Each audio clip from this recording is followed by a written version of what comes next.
Alright, so as some of you probably already knew, I moved into a new place recently, and I've got myself a bit of a roommate. She doesn't pay rent, she eats all of my food, and she sheds all over my furniture. In summary, cats, more specifically this one, have sort of taken over my entire life, as a good portion of my every waking moment anymore is spent petting a pussy. No, not like that. Unfortunately. Who is so adorable I drop everything to pick her up and pet her with enough frequency to where my wrist actually starts to cramp up like I'm suffering from some sort of premature arthritis. Which I would like to point out is simply not true. The male pattern baldness, on the other hand. Anyway, her name is Goldie, she is my best and only friend, and she is going to provide a lot of the B-roll for this video. Please feel free to tell her that she is a good/pretty girl in the comments, and every donation on this video equals an extra treat for her. Please and thank you.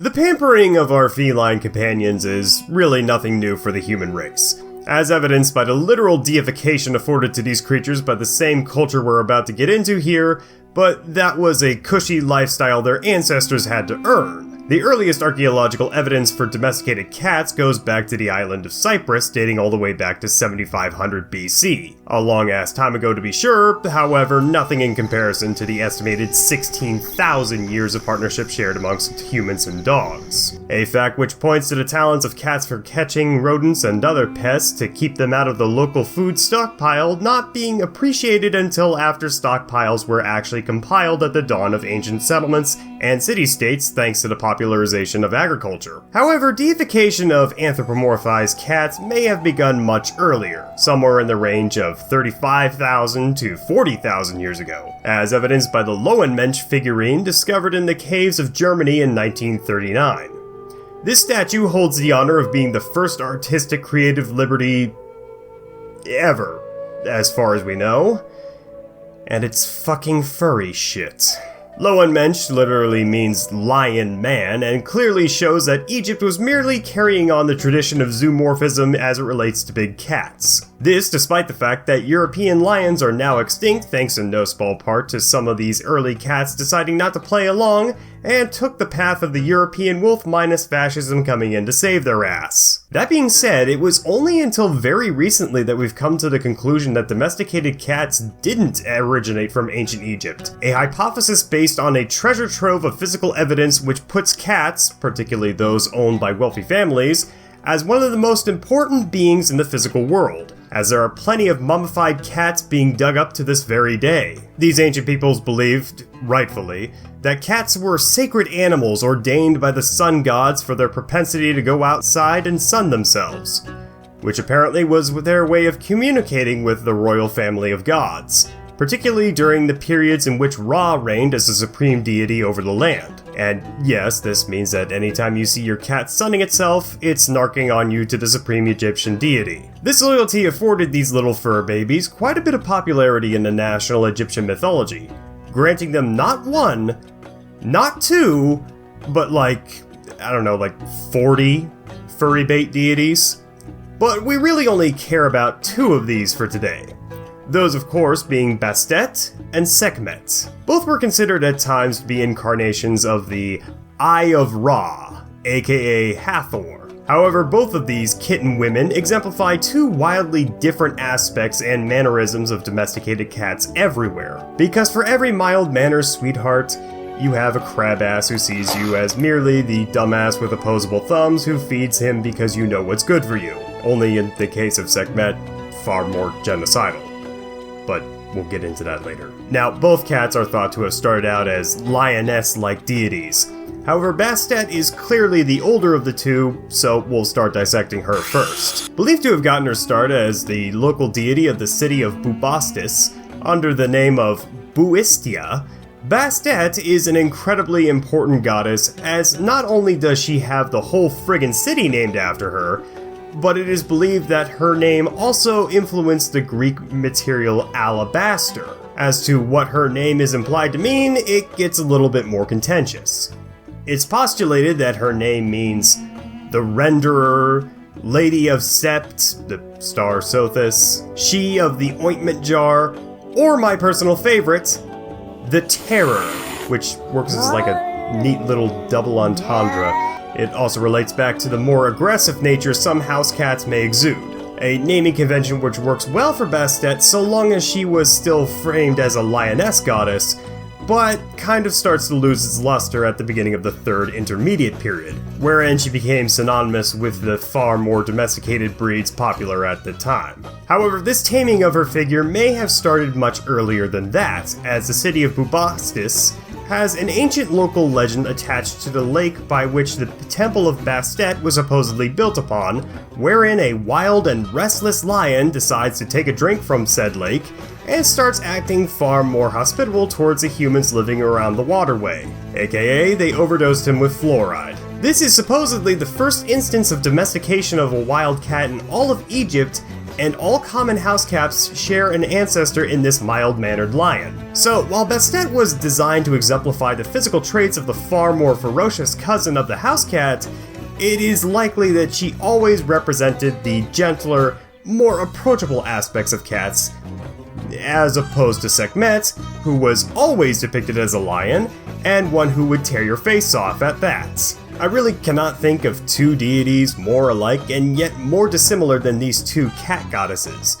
And while later Egyptians would come to later conflate the two as separate avatars of the same being, I would postulate that Bastet, at least as we know her now, shared in some of the more bloodthirsty aspects of Sekhmet's character, as evidenced by both of them just so happening to have a festival associated with ritual appeasement stemming from drinking copious amounts of alcohol and forgetting that you had kids faster than my father when he was sober. Now, I like to party by smoking a beer and drinking a weed like all the other cool, hip kids my age that definitely hang out with me on a regular basis, and so it's not too far-fetched that the ancient Egyptians would fashion whatever excuse they could to knock back a few cold ones with the boys. However, the ritual by which you would appease Bastet involved leaving your children at home so that you could spend the weekend at Bubastis with your significant other getting absolutely hammered. It was reported by Herodotus that during this festival, more alcohol would be consumed within the city walls than any other time throughout the year combined. Or in other terms,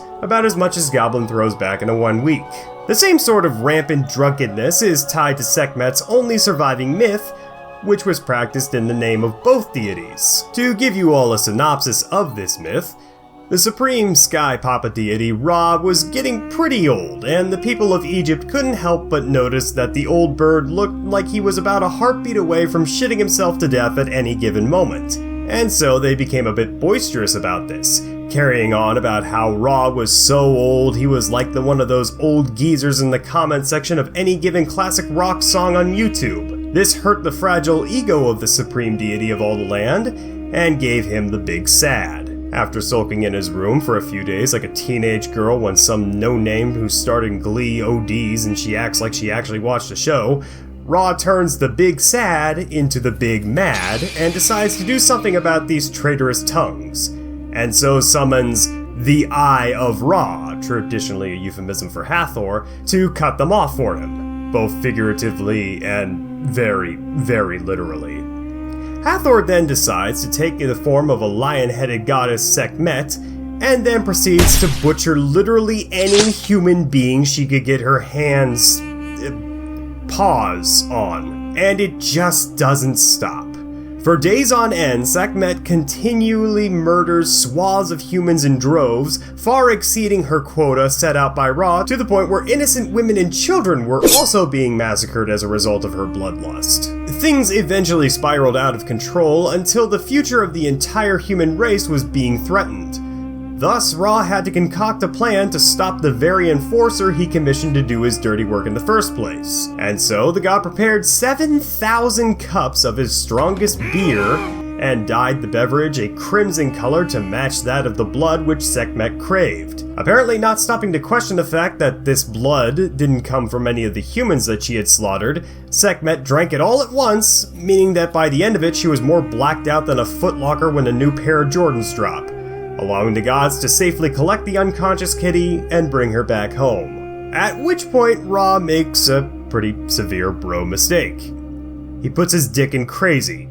Hopefully after she regains consciousness, that's a TOS violation in waiting. And Sekhmet later on gives birth to Mahez, a lion-headed god of war who, much like dear old mom, had no such sympathy for us mortals, as he is known as the Lord of Slaughter, which is metal as shit, and was also known to devour the captives of war, meaning there was quarter with this guy around. You'd just be fed to a bunch of lions as a human sacrifice, so take your pick. And the rest from there is history. Bastet most likely evolved from a ferocious lion goddess, not too dissimilar to the incarnation we eventually got from Sekhmet, only to become more like domesticated house cats, which were pampered to an extreme degree at the time, thus facilitating the creation of a new deity so that the drunken festivities would have an excuse to continue unabated. Only for the two to later become one and the same again, projecting the near bipolar personality quirks of cats we all know and are stuck with today. Well, at least until Atum Ra became a thing and kind of reinvented monotheism. Shameless plug. Speaking of plugs, that's all the mythological highs I have to pass out for today. But if you got to this point in the video, why not check out all the other projects I've got in my back catalog? I think you all are really going to like it, and hey, if you like it well enough, go ahead and turn that little red button into a nice shade of white. Assuming they don't change the color scheme again. And that's all I have for today. So until next time, ladies and gentlemen of the internet, my name is Messiahs of Mythology, and I hope you all have a God's blessed day and a good yard. Right. Extra noses pounces on you, ooh, you're so warm. Couldn't help but notice your bolts from across the floor. Noses your Nicky wakey till day Matilda, hee hee. Unzips your baggiest pants, oh baby, you so musky. Take me home, pet me and make me yours, and don't forget to stuff me. See me wag my widow baby tail for your bulgy wolgy kisses.